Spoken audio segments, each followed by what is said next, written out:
வேளம் இளைஞனாகிய எல்லாம் நல்ல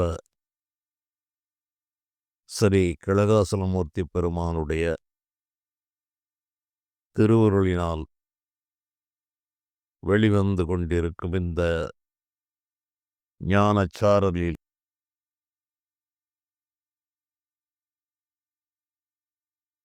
இன்று நாம் நம் நாட்டிலே பலவிதமான தன்மை பெற்றவர்கள், சித்தர்கள், யோகிகள், ஞானிகள், பக்தர்கள் என்ற பல தரப்பட்டவர்களில் மனிதர்களை மிகவும் ஈர்க்கின்ற ரசவாத கலைகள் மூலமாக தங்கத்தை உருவாக்குவது, தங்கத்தை செய்வது, உருவாக்குதல் என்பதும் இருக்கிறது. ஒரு பொருளை தங்கமாக மாற்றுவது என்பதும் இருக்கிறது. இதற்கு ரசவாத வித்தை என்று சித்தர்கள் உலகத்தில் ஒரு பெயர் உண்டு. இந்த பொல்லாத ரசத்தை மணியாக கட்டுவதற்கு பல முறைகள் சொல்லப்பட்டிருக்கிறது. பாதரசம் என்பது அப்படியே சிதறி ஓடக்கூடியது. அதை கெட்டியான பொருளாக மாற்றுவது அதுவே கடினமான வேலை. பலவிதமான பச்சிலை சாறுகளால்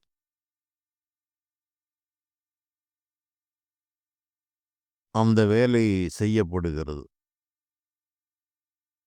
அதற்கு தொடர்ச்சியான ஒரு முயற்சி பலவிதமான பச்சிலைகள் மூலமாகவும் பல கூட்டு கலவையான நீர்கள் மூலமாகவும்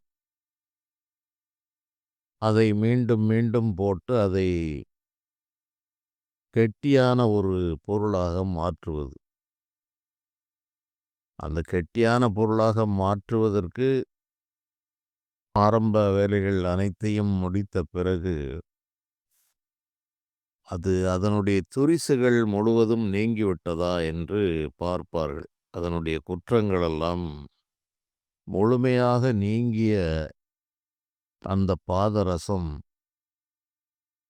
நல்ல வெள்ளை நிறத்தில் இருக்கிறது. அந்த வெள்ளை நிற பாதரசத்தை மணியாக கட்டிய பிறகு அதில் சாரணை என்று ஒன்று செய்வார்கள். மந்திர ஜபங்களை ஒரு குறிப்பிட்ட அளவு அதை செய்ய செய்யத்தான் அந்த ரசமணி உயிர் கொள்ளுகிறது. இந்த ரசமணியை பயன்படுத்தி பல வேலைகளை நம் நாட்டிலே முன்னோர்கள் செய்திருக்கிறார்கள். இந்த ரசமணியை வாயில் அடக்கி கொண்டால் ஆகாய மார்க்க பயணம் செய்யலாம் என்பது சித்தர்கள் பாடல்கள் மூலமாக நாம் அறிகிறோம். பல முனிவர்கள், பல தபஸ்விகள் இதுபோல இந்த ரசமணியை வாயில் அடக்கி கொண்டு ககன மார்க்கம் என்று சொல்கிற ஆகாய மார்க்க பயணத்தை அவர்கள் செய்திருக்கிறார்கள் தங்களுடைய வாழ்வில். இந்த ரசமணி பலவிதமான செயல்களுக்கு பயன்பட்டிருக்கிறது. அதிலே இந்த ஆகாய மார்க்க பயணம் என்பது ஒன்று. அதைத் தவிர உடல் நோய்களை போக்குவதற்கு என்றும் இந்த ரசமணியை பயன்படுத்தியிருக்கிறார்கள். இந்த ரசமணியில் ரசம் என்பதிலே பல தன்மைகள் இருக்கிறது. வாலரசம், சூரரசம் என்று ஒரு 4-5 விதமான ரசம் என்று சொல்லப்பட்ட இந்த ஒரு வஸ்து நம் நாட்டிலே இருந்திருக்கிறது. வைத்திய குறிப்புகளில் அதை நாம் பார்க்க முடியும். அகஸ்தியருடைய வாதகாவியம் என்ற நூலிலும், போகருடைய நூலிலும், இன்னும் பல சித்த மருத்துவ ஏடுகளிலும் இதற்கான குறிப்புகள் இருக்கிறது. அன்றிலிருந்து இன்று வரை இன்றும் ரசமணி கட்டி விற்பனை எல்லாம் நடக்கிறது. ரசத்தை கட்டுவது ஒரு கடினமான வேலை என்றாலும், சிறிது முயற்சி செய்தால் அதை செய்து விடுகிறார்கள். ஆனால் அது எந்த அளவு முதல் தரமாக இருக்கிறது என்பதும், அதற்கு சாரணை என்ற உயிர் ஓட்டத்தை கொடுத்து அதை பயன்படுத்துவதில் தான் இந்த நுட்பங்கள் அடங்கியிருக்கிறது. அதனால் பொதுவாக நம்முடைய உணவு முறையில் ரசம் மிக நல்லது என்று நாம் சாப்பிடுகிற ரசத்திற்கும் ரசம் என்றுதான் பெயர். ரசம் என்ற சொல்லுக்கு பல பொருள்கள் இருக்கிறது. ரசமான பாடல் என்று சொல்வார்கள். அது ரசிக்கத் தகுந்த விதமான பாடல் என்று ரசம் என்று குறிக்கப்படுகிறது. ரசம் என்று நாம் உண்ணுகிற அந்த ரசமானது பலவிதமான பொருள்களுடைய சத்துக்களை ஈர்த்து நமக்கு தருகிறது. ஆகவே அதனுடைய சாறு ரசம் என்ற அடிப்படையில் மிளகு, ஜீரகம் போன்ற பொருள்களை வைத்து தயாரிப்பதால் உடலுக்கு நல்லது என்று அதுவும் ரசம் என்றே அழைக்கப்படுகிறது. இந்த பாதரசம் என்கிற இந்த பொருளை மணியாக கட்டி அதை நோய் நிவர்த்திக்காக பயன்படுத்துவது என்பதும் நம்முடைய வழக்கத்தில் இருந்திருக்கிறது. ஆகாய மார்க்க பயணம், நோய் தீர்த்தல், அதை தவிர இதை மேலும் மேலும் இதை சக்தியை ஏற்றிக்கொண்டே இருப்பார்கள். அந்த காலங்களில் அரசர்களுக்கு பலவிதமான பகைகள் உண்டு. எதிரி நாட்டு மன்னர்களாலும் பகைவர்களாலும் இவர்களுக்கு பல ஆபத்துக்கள் எந்த நேரமும் காத்திருக்கும். அதனால் இவர்கள் என்ன செய்திருக்கிறார்கள் என்றால், இளம் பிராயத்திலே 12 வயதிற்கு முன்பாகவே அந்த இளவரசனுக்கு தொடைப்பகுதியில் கத்தியால் கீறி நன்கு ஒரு சாரணை ஏற்றப்பட்ட சுத்தமான ரசமணியை அந்த தொடைக்குள் வைத்து தைத்து விடுவார்கள். அவ்வாறு தைத்து விட்டால் எந்த விதமான விஷங்களாலும் அந்த இளவரசனுக்கு மரணம் ஏற்படாது. கூர்மையான ஆயுதங்கள் அவனை எளிதில் தாக்காது. இடி, மின்னல் போன்ற இயற்கை உபாதைகள் இந்த ரசமணியை உடம்பிலே வைத்து தைக்கிற அந்த மனிதனுக்கு ஆபத்துக்களை தராது. இப்படி இந்த ரசமணி இதற்காகவும் பயன்படுத்தப்பட்டிருக்கிறது. இதை இன்னும் மேலும் சக்தி ஏற்படுத்தி இந்த ரசமணியின் மூலமாக உலோகங்களை தங்கமாக மாற்றுவது என்ற உயர்ந்தபட்ச தொழில்நுட்ப வேலையும் நடந்திருக்கிறது. அதற்கும் இந்த ரசமணி பயன்படுகிறது. இந்த ரசமணியை கட்டுவதில் பல முறைகள் இருக்கிறது. அது காரசார கட்டு என்றெல்லாம் அதற்கு பல பெயர்கள் சித்தர்கள் குறிப்பிடுகிறார்கள். அந்த மூலிகையால் கட்டுவது, இன்னும் வேறு சில மருந்துகளால் கட்டுவது. குறுமருந்து என்று ஒரு மருந்து இருக்கிறது. அது தனியாக பேச வேண்டியது. அவ்வளவு ஒரு சிறப்பாக 4000த்திற்கும் மேற்பட்ட நோய்களுக்கு ஒரே மருந்து என்ற அடிப்படையில் அதை குறுமருந்து என்றும், முப்பு என்றும் அதை கூறுகிறது சித்த வைத்திய நூல்களும் போக ரகசியர் போன்ற ஞானிகளும் அதை பற்றி விரிவாக கூறியிருக்கிறார். அந்த முப்பூவின் மூலமாக இந்த பாதரசமணியை கட்டிவிடுவது என்கிற ஒரு செயலும் நடைபெற்றிருக்கிறது. இதில் பல்வேறு மூலிகைகள் பயன்படுத்தப்படுகிறது. அதிலே விராலி இலை என்று, இந்த விராலி மலை என்று சொல்கிறார்கள். அதைப்போல விராலி இலை என்று ஒன்று இருக்கிறது. அதை சற்று அதில் ஆர்வமுடையவர்கள் அந்த இலையை பார்த்திருக்கலாம். அந்த விராலி இலையில் என்ன தன்மை என்றால், அது ஒரு கூட்டுப் பொருளிலே அது ஒரு முக்கியமான பொருள். எவ்வளவு அந்த இலையை நீங்கள் கசக்கி பிழிந்தாலும் ஒரு சொட்டு அந்த நீர் கூட அந்த இலையில் வராது. அப்படியே பொடி பொடியாக உதிருமே தவிர அதில் நீர் சத்து என்பது இம்மியளவும் இருக்காது. மலைப்பகுதிகளில் அங்கங்கே கணக்கில்லாமல் வளர்ந்து கிடக்கும் இளம் வயதிலே நான் செல்கிற ஒரு மலைப்பகுதி. தற்காலங்களில் சென்று பார்த்தால் அந்த வித்துகளே அழிந்து போன நிலையில் இருக்கிறது. நான் சொல்வது ஒரு 55 ஆண்டுகளுக்கு முன்பு அந்த போகிற வழியெல்லாம் இந்த விராலி இலைகள் கணக்கில்லாமல் இந்த செடிகள் முளைத்திருக்கும். இந்திய காலங்களில் அந்த பகுதிக்கு சென்று பார்க்கும்போது அந்த வித்துகளே மாறி போய்விட்ட காரணத்தால் அது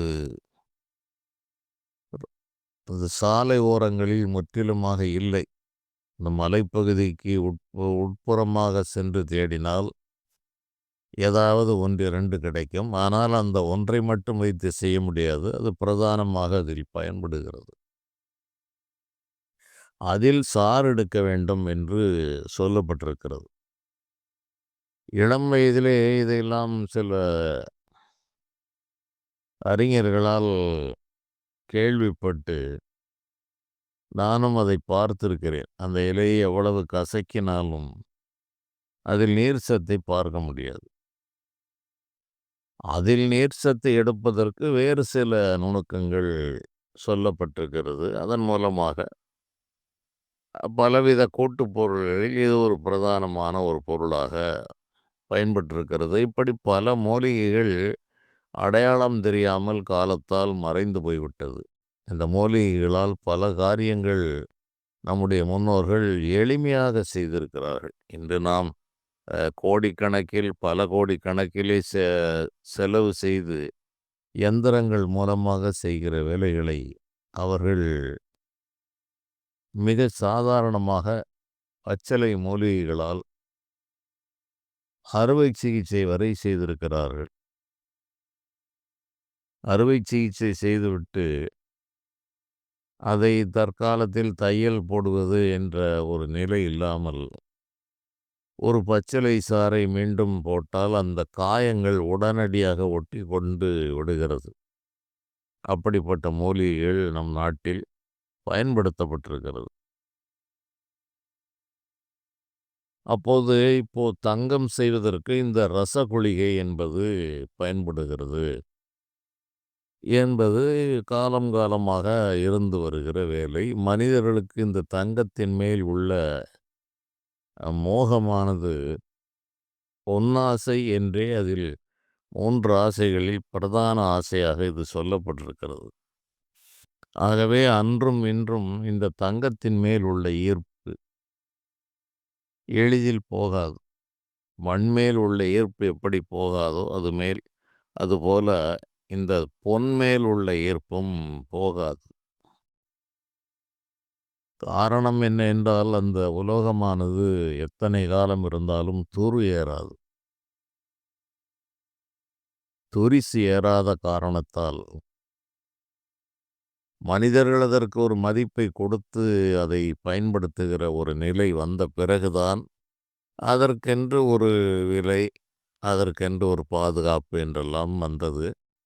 100 ஆண்டுகளுக்கு முன்பு உள்ள சரித்திரங்களை ஆராயும் போது தங்கம் மிக மிக மலிவாக இருந்திருக்கிறது. ஒரு தோலா தங்கம் ரூ. 8க்கு விற்கப்பட்டிருக்கிறது ஒரு 100 ஆண்டுகளுக்கு முன்பாக. ஒரு தோலா என்பது 10 கிராம். 10 கிராம் தங்கம் ரூ. 8க்கு விற்கப்பட்டிருக்கிறது. அப்படி என்றால் 80 காசுகள் ஒரு கிராம் என்று நமக்கு தெரிகிறது. வெறும் ரூ. 1க்கும் குறைவு. 1 கிராம் தங்கம் ரூ. 1க்கும் குறைவு. தோலா ரூ. 8 என்பது 24 கேரட்டுக்கு. 22 கேரட்டுக்கு அல்ல. 24 கேரட்டு பாட்லா என்று அதை சொல்வார்கள். அந்த தங்கத்தை தோலா ரூ. 8 என்று வரிசையாக அதை கை இடுக்குகளிலே வைத்துக்கொண்டு இந்த சிங்கப்பூர், பர்மா, அந்த ரங்கூன் பகுதிகளில் சர்வசாதாரணமாக இவை விற்கப்பட்டிருக்கிறது. இந்த தங்கமானது ஆகாயத்திலிருந்து விழுந்தது என்று கூறுகிறார்கள்.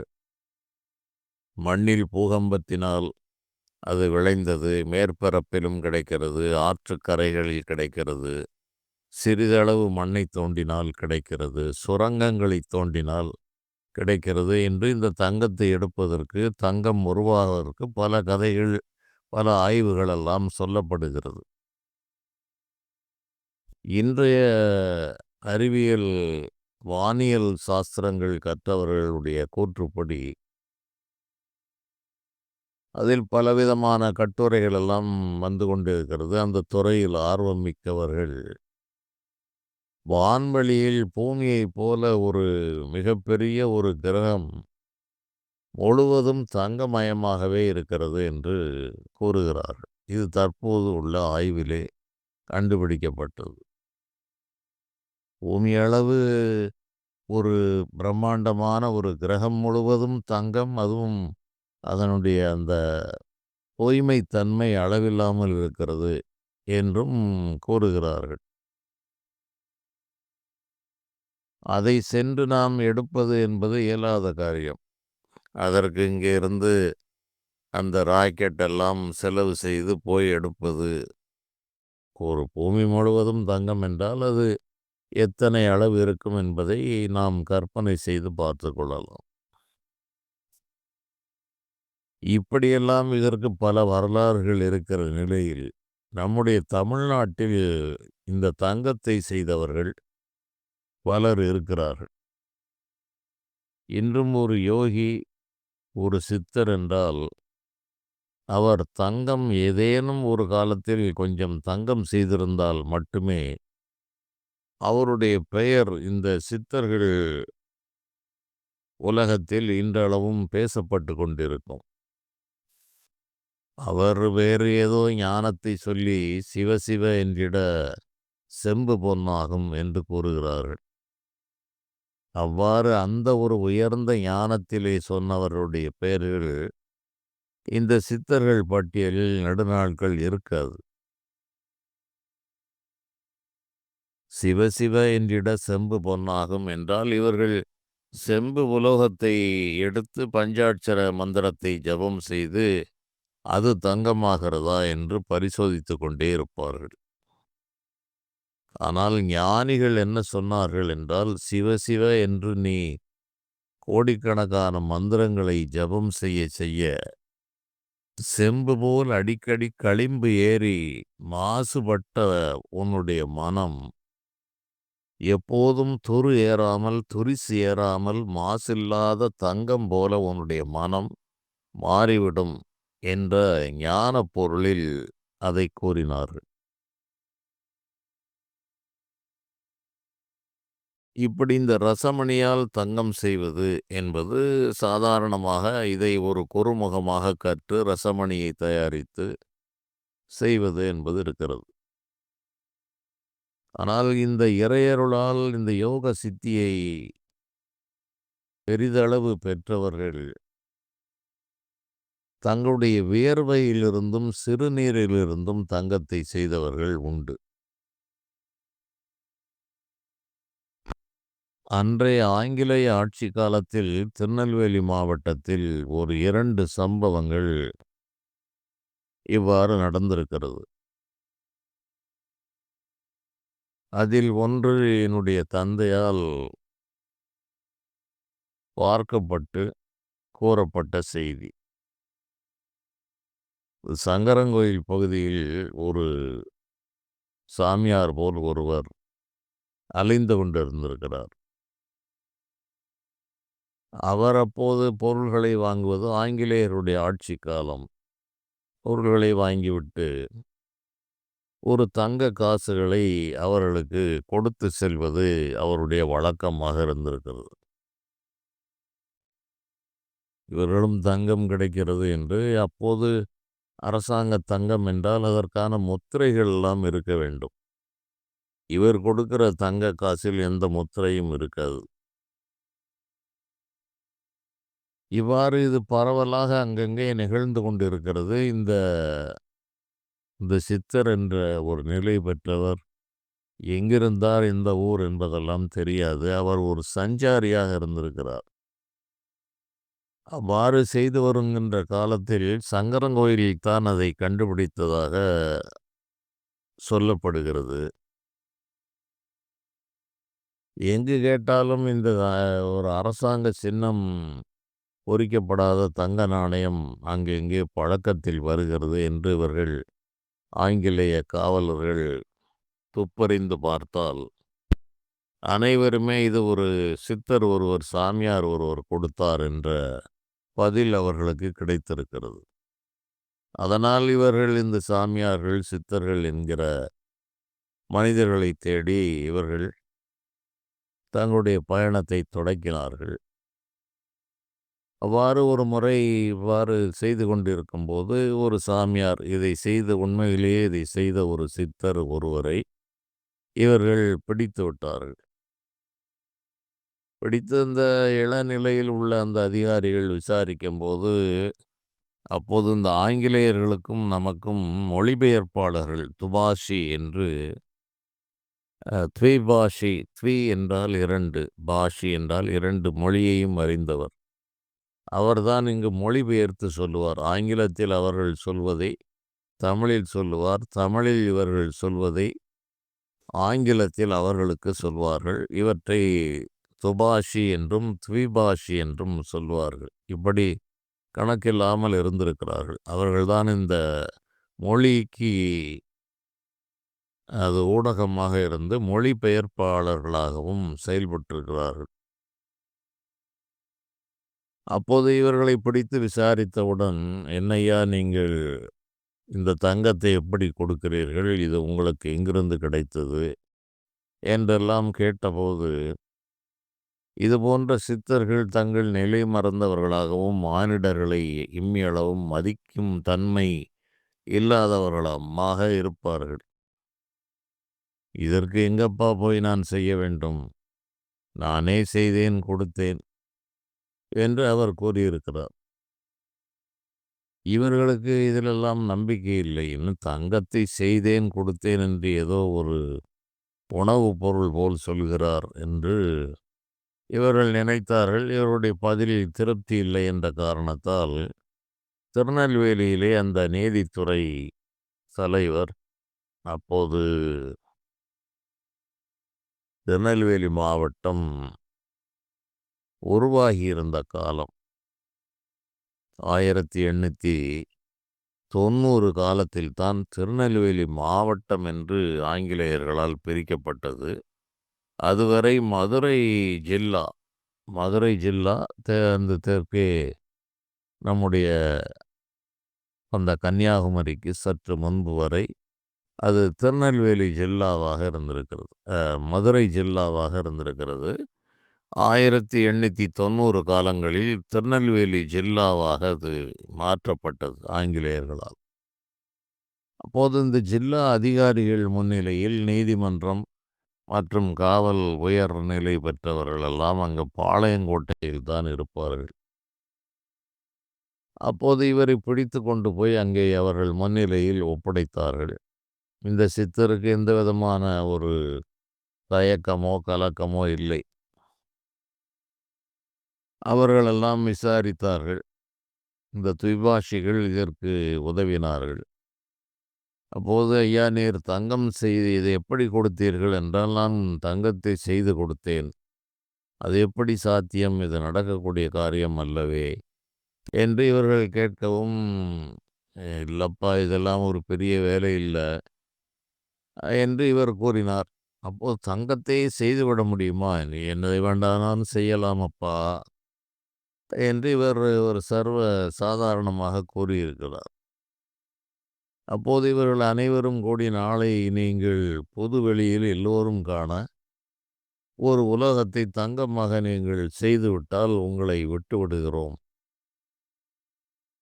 இல்லாவிட்டால் தண்டனை கிடைக்கும்" என்று கூறியிருக்கிறார்கள். "சரியப்பா, அது நாளை பார்த்துக் கொள்ளலாம். இப்போது எனக்கு வேலை இருக்கிறது. நான் செல்கிறேன்" என்று இவர் கூறினாராம். "இல்லை, இல்லை, இன்று உங்களை தடுப்பு காவலில் எங்களுடைய பொறுப்பிலே வைத்திருப்போம். நாளைக்கு நீங்கள் வேறு எங்காவது இடம் மாறி போய்விட்டால் உங்களை பிடிக்க முடியாது" என்று இவர்கள் கூறிய சமயத்தில், "என்னையெல்லாம் பிடித்து நீ வைக்க முடியாதப்பா. நானாக வந்தால்தான் உண்டு. என்னை பிடித்து நீ அடைத்து வைத்தாலும் உன்னால் வைக்க முடியாது. நான் வருகிறேன். நாளை காலை நீ எந்த இடத்திற்கு சொல்கிறாயோ அங்கு நாம் வருவோம். உன்னுடைய பிடிக்குள்ளெல்லாம் அகப்படக்கூடிய ஆள் நான் அல்ல" என்று சொல்லிவிட்டு மறைந்து விட்டார். அவர்கள் அந்த ஏற்பாட்டின்படி மறுநாள் ஒரு பொது வெளியில், ஒரு சிறு நீதிமன்ற அரங்கம் போன்ற ஒரு பகுதியில், பல மக்கள் முன்னிலையில், இந்த ஆங்கிலேய அரசு அதிகாரிகள் இவர்களெல்லாம் இருக்கிறார்கள், எதிர்பார்த்திருக்கிறார்கள். அந்த குறிப்பிட்ட நாளிகை வந்தது. இந்த சித்தர் வருவாரா, வரமாட்டாரா என்ற ஆவல் அனைவருக்கும் இருந்த நிலையில், அவர் எங்கிருந்தோ திடீரென்று வந்து சேர்ந்தார். சரி என்று இவர்களுக்கு சொன்னபடி வந்துவிட்டார் என்று ஒரு மகிழ்ச்சி. "சரியப்பா, என்ன செய்ய வேண்டும்? எதை தங்கமாக மாற்ற வேண்டும்?" என்று இவர் கேட்டார். ஒரு கனமான செப்பு தகடு, ஒரு 3 அடிக்கு 3 அடி என்று வைத்துக் கொள்ளலாம். அது போன்ற கனமான செப்பு தகடு கொண்டு வந்து போடப்பட்டது. "இந்த செப்பு தகடை நீர் தங்கமாக மாற்றிவிட்டால் போதும். உங்களுடைய செயலை நாங்கள் ஏற்றுக்கொள்கிறோம்" என்று சொன்னார்கள். சரி, அதை செய்துவிடலாம். இதில் என்ன பெரிய வேலை இருக்கிறது? இவர்கள் இதுபோல வேலைகளை சர்வசாதாரணமாக பல முறைகளில் அவர்களால் செய்ய முடியும். என்றாலும் இந்த மனிதர்களுக்கு வேடிக்கை காட்ட வேண்டும் என்று அவர் முடிவு செய்த காரணத்தால், "சரி அப்பா, ஒரு ஒரு 2, 3 தோலாக்கள் மயில் துத்த நாகம் என்ற ஒரு பொருள் இருக்கிறது. அது 9 பாஷாண வகைகளில் ஒரு பாஷாணமாக, விஷத்தன்மை உடையதாக, அதிகமான விஷத்தன்மை உடையதாக இன்றளவும் இருக்கிறது. அது மயில் துத்தநாகம் என்று சொல்வார்கள். அது இன்றைய கணக்கில் ஒரு 1 கிலோ, 1 1/2 கிலோ அளவு அது கேட்டிருக்கிறார். அந்த மயில் துத்தநாகம் கொண்டு வந்து தரப்பட்டது. அதை அப்படியே வாயில் போட்டு, அப்படி பற்களால் கடித்து அவர் அதை சாப்பிட்டார். மக்களெல்லாம் கூடியிருக்கிறார்கள். அரசாங்க அதிகாரிகளும் இருக்கிறார்கள். சாப்பிட்டு முடித்தவுடன் அவருடைய உடம்பு அதிகமாக வியர்த்திருக்கிறது. இவர்களெல்லாம் ஆச்சரியத்தோடு பார்த்து கொண்டிருக்கிறார்கள். "சரியப்பா, அந்த செம்புத்தகடை சற்று மறைவாக போடு, மக்களெல்லாம் இருக்கிறார்கள். அங்கு தள்ளி போடு" என்று சொல்லிவிட்டு, அந்த பகுதியில் அந்த செம்பு தகட்டிலே அவர் சிறுநீர் கழித்தார். சிறுநீர் கழித்து சிறிது நேரத்திலே, "எடுத்து பாருடா, தங்கமாக மாறியிருக்கும்" என்று அலட்சியமாக கூறிவிட்டு நின்றார். உடனே தகுந்த தொழிலாளிகள் எல்லாம் வரவழைக்கப்பட்டார்கள். பரிசோதிக்கப்பட்டது. அவர்கள் கொடுத்த அந்த செப்பு தகடுகள், கனமான செப்பு தகடு முழுவதும் சுத்தமான தங்கமாக மாறியிருந்தது. இது நடைபெற்ற நிகழ்ச்சி. எப்படி இது சாத்தியம் என்று ஆங்கிலேய அதிகாரிகள் கேட்டபோது, "நீ இப்படி கே வந்து இது இப்போது உள்ள கணக்கில், கிலோ கணக்கில் மயில் துத்த நாகத்தை நீ சாப்பிடு. சாப்பிட்டு உயிரோடு இருந்து நீ சிறுநீர் கழி. அப்படி கழித்தால் தங்கமாக மாறும்" என்று அவர் கேலியாகச் சொல்லிவிட்டு, "என்னை போன்ற ஆள்களை நீங்கள் எவ்வாறு அடக்கி மடக்கி எல்லாம் பிடிக்க முடியாதடா. உங்களுக்கு தெரிய வேண்டும் என்று நான் தான் இதை தயாரித்தே கொடுத்தேன். தங்கத்தை நீங்கள் நினைப்பது போல் எங்கிருந்தோ வெட்டி எடுக்க வேண்டும் என்ற அவசியம் எங்களைப் போன்றவர்களுக்கு இல்லை. எங்களுக்கு இது ஒரு விளையாட்டு. இதை புரிந்து கொள். நீ என்னை தடுக்கவும் முடியாது, காவலில் வைக்கவும் முடியாது" என்று சொல்லி அவர் அந்த இடத்தை விட்டு மறைந்தார் என்பது நடந்த செய்தி. இதைக் கண்டவர்கள் என்னுடைய தந்தை, அவருடைய நண்பர்கள். அவரால் பல ஆண்டுகளுக்கு முன்பு கூறப்பட்ட செய்தி. இது திருநெல்வேலி மாவட்டத்தில் நடந்த ஒரு செய்தி. இந்த சித்தர்களுடைய பாடல்கள், அவர்களுடைய அந்த வரலாறுகளை ஆய்வு செய்யும்போது, இதுபோல சிறுநீரிலே அவர்கள் செய்திருக்கிறார்கள். வியர்வையை பயன்படுத்தி தங்கத்தை செய்திருக்கிறார்கள்.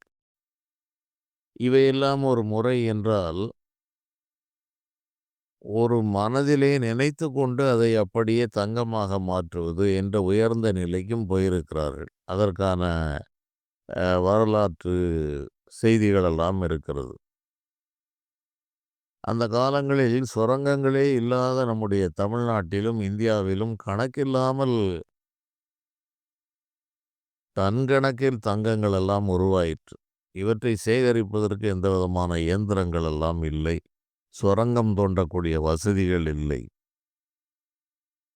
பல ஆயிரம் ஆண்டுகளுக்கு முன்பாகவே சர்வசாதாரணமாக தங்க நாணயங்கள் புழக்கத்தில் இருந்திருக்கிறது என்றால், எவ்வளவு தங்கம் இங்கே உற்பத்தியாகி இருக்க வேண்டும் என்பதை நாம் நினைக்க வேண்டும். அதை எப்படி செய்தார்கள் என்றால், நான் இப்போது முன்பு கூறியது போல ரச குளிகை என்பதில் வேறு ஒரு நிலை இருக்கிறது.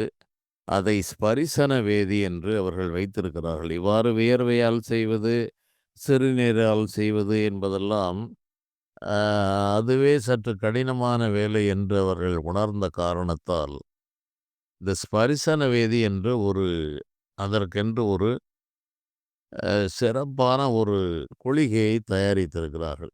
இந்த பாத ரசமணி போன்ற தன்மை உடையது இந்த ஸ்பரிசன வேதி. ஸ்பர்சனம் என்றால் தொடுவதால் வேதிப்பது. வேதித்தல் என்றால் உலோகத்தை மாற்றுவது. அதைத்தான் ரசவாதம் என்று கூறுகிறார்கள். இந்த ஸ்பரிசன வேதி என்ற ஒரு பொருளை உருவாக்கி வைத்துக்கொண்டு, எந்த உலோகத்தை தொட்டாலும் அது தங்கமாக மாறுகிறது. ஸ்பரிசன வேதி பரிசித்ததெல்லாம் அது உருமாறி பசும்பொன் தங்கமாக மாறுமாறு போல் குருவின் உருவம் கருதும் அப்போது திரிமலம் தீர்ந்து சிவன் அவனாமே என்று திருமூலர் பெருமான் கூறுகிறார். இந்த பரிசன வேதி என்ற இந்த உலோகத்தால் எந்த உலோகத்தை தொட்டாலும் அது தங்கமாக மாறிவிடும். அதைப்போல குருபிரானாகிய குருபரன் என்று சொல்கிற அந்த சிவபெருமான், குருநாதன் என்று சொல்கிற முருகப்பெருமான் என்று தெய்வங்களுடைய அருள் கிடைத்தவுடன் இந்த மனிதனுக்கு உள்ள அனைத்து மாயைகளும் விலகி ஞானக்கண் திறந்து இவனும் ஞானத்தை பெறுகிறான். அதற்கு நீண்ட பிரயாசை என்பது தனியாக இருக்கிறது. ஆனால் இந்த ஸ்பரிசன வேதி நினைத்தவுடன் நினைத்த உலோகத்தை தங்கமாக மாற்றுகிறது. அதுபோல இந்த ஞானத்தை அடைவதற்கு நீண்ட நெடிய பிறவிகள் எடுத்து வர வேண்டும் என்பது பொது விதியாக இருந்தாலும், அந்த இறைவனுடைய அருள் கிடைத்தவுடன் நொடி பொழுதிலே இவருடைய சகல விதமான அஞ்ஞானங்களும் நீங்கி அந்த குற்றங்கள் அனைத்தும் நீங்கி அந்த தங்கமயமாக ஜொலிக்கிற ஜீவாத்ம சொரூப ஞானம் இவர்களுக்கு கிடைக்கிறது. அதைத்தான் குருவருள் என்று சொல்லுகிறார்கள். அந்த இறைவன்தான் குருவாய் வருவாய் அருள்வாய் குகனே என்று கூறினார்கள். சாதாரணமாக மானிட வடிவம் எடுத்து வருவதும் அந்த இறைவன்தான். அவர்களில் பலர் இந்த குரு என்ற நிலையை பெறுகிறார்கள். அதை அறிந்து உணர்ந்து செய்பவர்களும் இருக்கிறார்கள். எந்த விதமான உபதேசம் என்று எதுவுமே செய்யாமல் தன்போக்கிலே அலைபவர்கள், அவர்களை பின்தொடர்ந்து அவருடைய வாய்மொழியை கேட்டு மனதை பக்குவமாக்கி கொண்டவர்கள், பக்குவமானவர்கள் கணக்கில்லாமல் இருக்கிறார்கள். இந்த குருவருள் என்பது ஒரு ஆசிரமம் போல செய்வது என்பது அது ஒரு நிலை. ஆனால் இவர்கள் பார்த்த பார்வையிலே அவனை பக்குவப்படுத்துகிற நிலை, கை கால்களால் தொட்டு பக்குவப்படுத்துவது, மனோபாவனையால் அவர்களுக்கு அந்த ஞான பரிபக்குவத்தை கொடுப்பது என்று இதில் கணக்கில்லாத முறைகள் இருக்கிறது. அதிலே ஒரு ஞானி என்ற நிலை பெற்றவர்களுடைய அவர்கள் உண்டு முடித்த மீதமான அந்த உச்சிஷ்டம் என்று சொல்வார்கள். அந்த உணவை சாப்பிட்டவர்கள் பலர் ஞானத்தை அடைந்திருக்கிறார்கள். ஞானி உண்ட சேடமே என்று திருமூலர் பெருமான் கூறுகிறார். இந்த ஞானியால் உண்ணப்பட்ட இந்த மீத சாப்பாடு, அதற்கு அவ்வளவு மகத்துவம் கொடுக்கப்பட்டிருக்கிறது. இவர்கள் சென்ற அந்த பாதையில் நடந்தால், அவர்கள் கால்பட்ட இடத்தில் இவர் நடந்தால், அவர்களுடைய கருணை கிடைக்கிறது. அவர்களுடைய மனதால் இவர்கள் எங்கிருந்தாலும் இவர்கள் அந்த மனப்பக்குவத்தை கொடுக்கிறார்கள். இவையெல்லாம் மேலே செல்ல செல்ல இந்த விதிகளெல்லாம் மாறிக்கொண்டே இருக்கும். இந்த மனித மனம் பொதுவாக ஒன்று எதையும் நம்பாது. அல்லது விதிப்படி தான் செய்ய வேண்டும் என்று விதியை அதுவே வகுத்து கொள்ளும். அந்த விதிக்கு மேலாக நடக்கிற செயல்களை புரியாத தன்மையினால் அவற்றை நம்பிக்கையில்லை என்று ஒதுக்கிவிடும். எதையுமே நடுநிலையோடு நீண்டகால செய்திகளை ஆய்வு செய்து ஒரு முடிவுக்கு வர வேண்டும் என்பது இன்று மிக குறைவாக காணப்படுகிறது. எடுத்தவுடன் மறுப்பது அல்லது அப்படியே நம்பிவிடுவது, அதில் என்ன சொல்லப்பட்டிருக்கிறது, பல காலங்களிலும் வாழ்ந்த ஞானிகள் என்னென்ன முறைகளை கையாண்டிருக்கிறார்கள், எந்தெந்த சம்பவங்கள் எப்படி எப்படி நடக்கிறது, ஒரு செயலுக்கு எத்தனையோ வழிகள் இருக்கிறது என்பதையெல்லாம் இன்று அதிகமாக ஆழ்ந்து ஆய்வு செய்பவர்கள் குறைவு. அதன் காரணமாக நான் நம் நாட்டில் நடந்த பல செய்திகளையும் ஞானிகளுடைய கூற்றுக்களையும் பல ஆயிரம் ஆண்டுகளுக்கு முன்பு திருமூலர் பெருமானால் கூறப்பட்ட அந்த வாக்கியங்களே சான்றாக விளங்குகிற அந்த பாடல்களையும் இந்த சம்பவத்தை நான் விளக்குகிறேன். இப்படியெல்லாம் இதை தர்க்க ரீதியாக தெரிந்து கொண்டால்தான் இது இந்த மண்ணிலே நிலைத்திருக்கும். இது வெறும் தகவலாக, வெறும் கதையாக சொல்லிவிட்டால் அது அந்த நேரத்தோடு போய்விடும். அதைப்போல இந்த ஸ்பரிசன வேதி எல்லா காலத்திலும் இந்த வியர்வை மற்ற இதுகளில் செய்ய முடியாது என்று அங்கங்கே ஸ்பரிசன வேதியால் பல உலோகங்கள் தங்கமாக்கப்பட்டது நம்முடைய நாட்டிலே. அந்த தங்கங்கள் தான் ஆலயங்களிலே பல கிலோ கணக்கில், டன் கணக்கில் அவை சேமிக்கப்பட்டிருக்கிறது. அன்று செலாவணிக்கும் அதுவே பயன்படுத்தப்பட்டிருக்கிறது.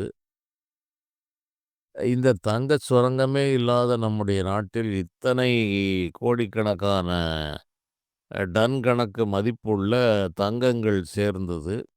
இந்த ஸ்பரிசன வேதி என்று வேதிக்கின்ற இந்த முறையால் சேர்ந்தது என்பதுதான் நம்முடைய ஞானிகளுடைய கூற்று. அது இயற்கையிலே விண்கற்கள் எரிந்து விழுந்து தங்கமாயிற்று, மண்ணுக்குள் நீண்ட காலம் இருந்து தங்கமாயிற்று என்பது சுற்று வழியில் கிடைக்கிற குறைந்த அளவு தங்கத்தை அவ்வாறு கண்டெடுக்கிறார்கள். ஆனால் இந்த அளவு கணக்கில்லாத தங்கங்கள் சுரங்கங்களே இல்லாத நிலையில் ஆலயங்களிலும் மக்களிடையும் அங்கங்கே பயன்படுத்தப்பட்டது என்றால் அவையெல்லாம் இந்த ரசவாத வேலைகள், ஸ்பரிசன வேதி என்ற இந்த ஒரு சிறந்த ஒரு கொள்கைகளின் மூலமாக இந்த செயல் நடைபெற்றிருக்கிறது. இப்படி நம் நாட்டிலே தங்கம் செய்தவர்கள் மிக அதிகம். அதில் இந்த தென்காசி குற்றாலம் அருகே இருக்கிற செங்கோட்டை என்ற ஊரில், அதுவும் ஆங்கிலேயருடைய ஆட்சி காலத்தில் ஒருவர் இருந்திருக்கிறார். அவருடைய பெயர் ஆறுமுகசாமி என்று சொல்லப்படுகிறது. செங்கோட்டையிலிருந்து அந்த பிரானூர் பார்டரிலிருந்து செங்கோட்டை அந்த ஆர்ச்சுக்குள் இப்போது அந்த ஆர்ச் இடிக்கப்பட்டு விட்டது. செங்கோட்டை ஊருக்குள் செல்வதற்கு முன்பாக இடதுபுறம் நஞ்சை வயல்களுக்கு உள்ளாக ஒரு பாதையெல்லாம் தற்போது அமைத்திருக்கிறார்கள். சற்று தொலைவு நடந்து சென்றால், நடந்து செல்வதற்காக அந்த வயல் வரப்புக்கிடையே செங்கல்களை பாவி நல்ல சாலைகள் போடப்பட்டிருக்கிறது. அங்கே ஒரு குறிப்பிட்ட பகுதியை மரம், செடி, கொடிகளை எல்லாம் வளர்த்து அந்த சமாதி நன்றாக கட்டப்பட்டிருக்கிறது. ஒரு 50 ஆண்டுகளுக்கு முன்பு அந்த வயலுக்கு நடுவே காற்று, மழை, வெயில் எல்லாவற்றுக்கும் ஈடு கொடுக்கும் விதமாக ஒரே ஒரு தகரத்தை போட்டு ஒரு மேடை அமைத்து வைத்திருந்தார்கள். தற்போது அந்த ஆறுமுகசாமி சித்தர் ஒடுக்கம் என்று அதற்கு பெயர். அந்த அவருடைய உறவினர்கள், அவரால் பயன்பெற்றவர்கள் என்று பலதரப்பட்ட மனிதர்களும் செலவு செய்து இன்று அதை வழிபடக்கூடிய இடமாக நன்கு சிறப்பாக தினந்தோறும் பூஜைகள் எல்லாம் நடக்கிறது என்ற அமைப்பில் அந்த சமாதி ஒடுக்கம் என்று செயல்பட்டு கொண்டிருக்கிறது. இவர் அந்த காலத்தில் வில்லேஜ் முன்சிஃப் என்று ஆங்கிலேயர்கள் ஏற்படுத்தியிருந்தார்கள். அவர்கள்தான் இந்த வரி வசூல் செய்வது, போவது என்று இந்த அரசாங்கத்தினுடைய பிரதிநிதியாக இருந்து வேலை செய்தார்கள். அதுபோல இவர் அப்படி ஒரு கிராம அதிகாரியாக இருந்திருக்கிறார். அவ்வாறு இவர் செயல்பட்டு கொண்டிருக்கும்போது இவருடைய உதவியாளராக இருந்த ஒருவர், தலையாரி என்று கூறப்படுகிற ஒரு நபர். இவர் என்ன செய்வார் என்றால், மாலை வேளையானால் எந்த வேலை இருந்தாலும் இவரை, "ஐயா சற்று இருங்கள்" என்று சொல்லி மறைவான ஒரு இடத்திற்கு போய் வருவது இந்த தலையாரியினுடைய வழக்கம். இவரும் இந்த கிராம அதிகாரியும் சரி ஏதோ ஒரு வேலையாக போகிறான் போகட்டும் என்று இவர் இருந்து விடுவார். சில காலங்கள் இப்படி போயிற்று. இவருக்கு சில முன்வினை பயனால் சில எண்ணங்கள் தோன்றியது. என்ன இவன் எந்த வேலை இருந்தாலும் அந்த மாலை நேரங்களில் ஏதோ ஒரு 1/2 மணி நேரம், 3/4 மணி நேரம் இப்படி தனியே செல்கிறான். என்னதான் செய்கிறான் என்று ஒரு நாள் இவர் அந்த நபரை பின்தொடர்ந்து சென்றார். அவர் ஒரு குளக்கரைக்கு அந்த பகுதியில் சற்று முள்ளும் கல்லுமாக இருந்த இடத்திலே இருள் சூழ்கிற நேரத்தில் தான் அவர் இந்த வேலைகளை செய்வது. இவர் மறைந்திருந்து பார்த்தால் அந்த நபர் பத்மாசனம் போட்ட நிலையில் பூமியிலிருந்து 2 அடி உயரத்தில் அவருடைய உடம்பு இருக்க அவர் வழிபாடு செய்து கொண்டிருக்கிறார். இதை பார்த்தவுடன், அடே இவ்வளவு விஷயத்தை வைத்துக்கொண்டு இவன் நம்மிடம் மறைத்தே இருந்திருக்கிறான், இவனிடம் ஏதோ ஒரு மிகப்பெரிய ஆற்றல் இருக்கிறது என்று தெரிந்து கொண்டு அப்படி மறைவாகவே இருந்தார். ஒரு 1/2 மணி நேரம் கழித்து அந்த தலையாரி இந்த வேலைகளை எல்லாம் முடித்துவிட்டு வந்தார். வந்தவுடன் இவர் நிற்க வேண்டிய இடத்தை விட்டு பகுதி தொலைவு உள்ளே வந்துவிட்டார் என்று தெரிந்து கொண்ட அந்த தலையாரி வந்தவுடன் அவர் காலிலே இந்த கிராம அதிகாரி விழுந்து விட்டார்.